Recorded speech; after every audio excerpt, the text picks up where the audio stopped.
Lost my pick. Yo. Episode 10, 11, Corona lessons. We got some news though.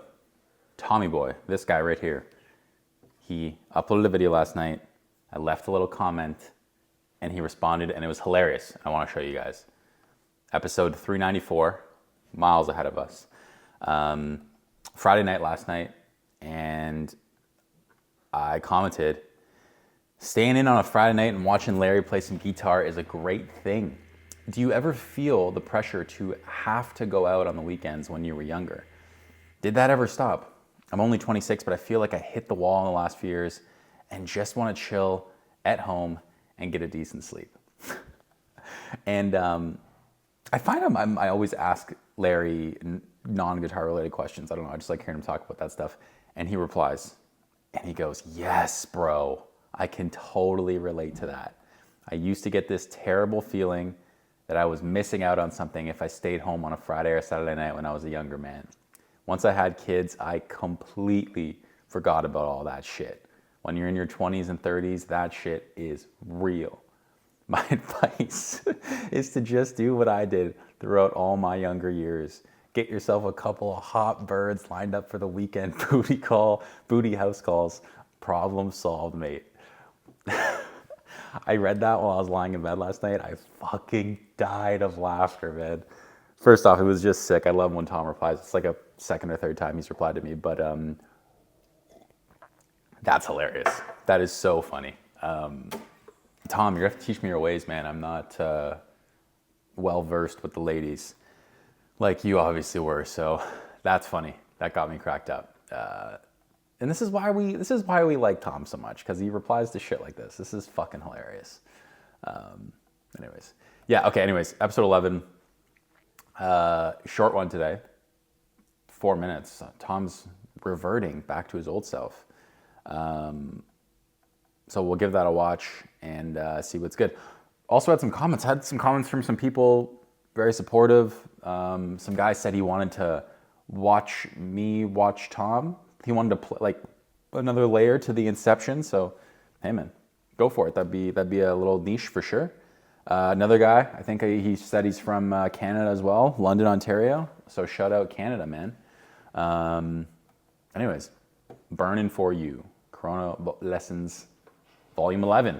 We're creeping up on, I think, the end of Corona. Okay, let's go.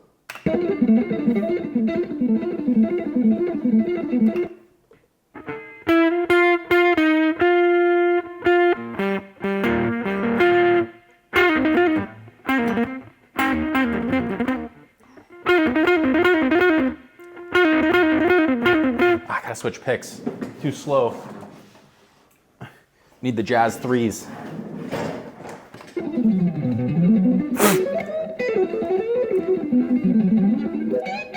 Yeah.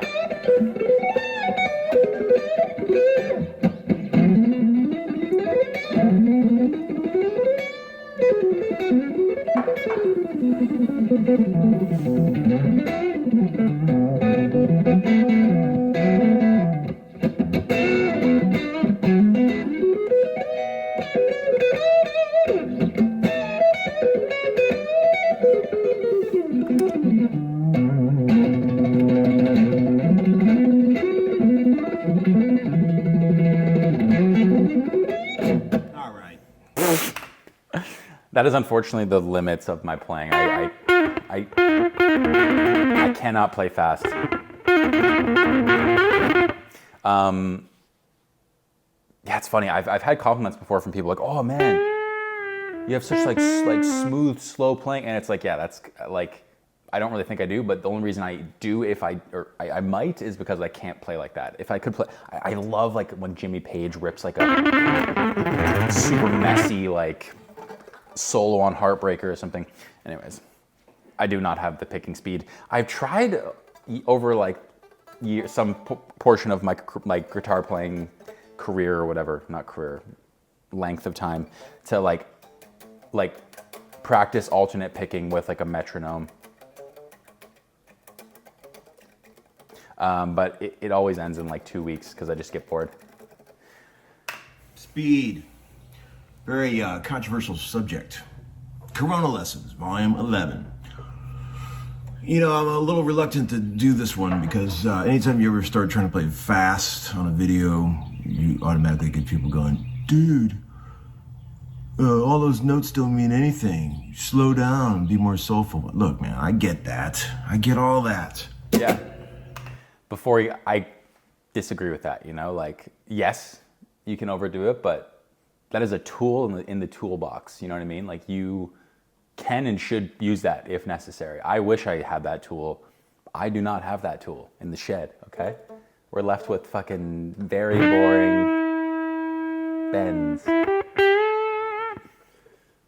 I'm just telling you all this because there's a little picking technique that I feel like I could show people that would be very helpful. Okay, so I feel like the key. Whoa, was that a cut? Okay, so I feel like some production value there, key Tom. to getting a nice, clean, fast picking hand is to keep your arm from getting tense up here. A lot of guys that I see that say, man, I can't play fast, you know, I see them trying to play and their hand is super rigid and their arm is extremely tight and they get worn out immediately.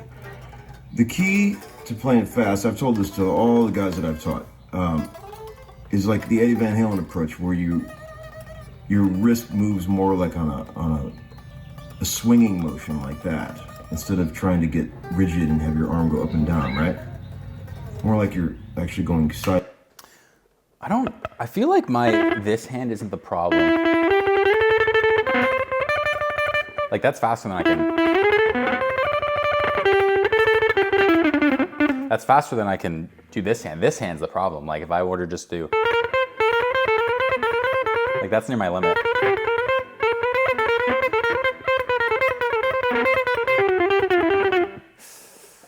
Side to side routine. And the synchronization between the two is the problem. Like, I'm sure I could do that quick enough, and I'm sure I could do that to some extent.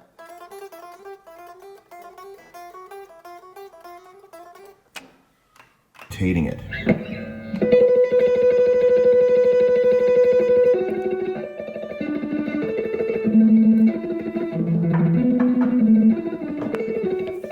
And I can do that all day long and never get tense or tired, because it's all loose and it's in the wrist and my arm is extremely loose when I'm doing it. I do like picking practices like this just to keep my hands working together. You know, it's like it doesn't sound good and it's not musical, but it's just a good way to keep your hands loose and fluid, right? So that when you go to play something simple, it's effortless, right? I do a lot of exercises where I do doubles, where I'll take two notes.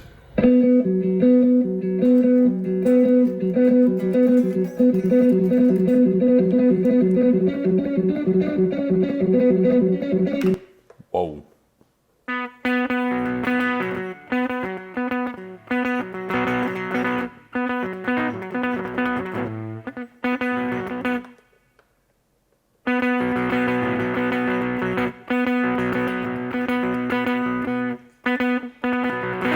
Nope.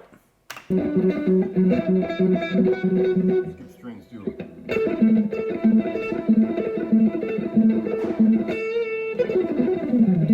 Oh man, this is such a neglected part of my playing. I feel like I'm sitting in front of a therapist right now and he's telling me, like, you need to get out of your comfort zone. And I'm like,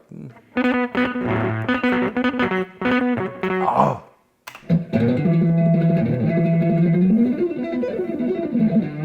Okay, so like, this is just all stuff just to keep yourself fluid, right?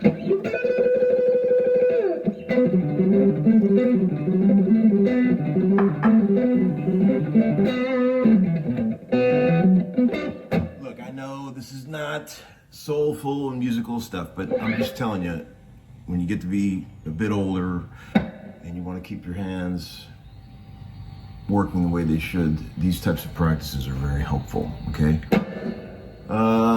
There you go. So I'll see you next time on Corona Lessons. Man, yeah, I got to work on that. Although, of course, he's already immediately at like 200 BPM or whatever. Probably not the best place for me to start. Probably got to start down here.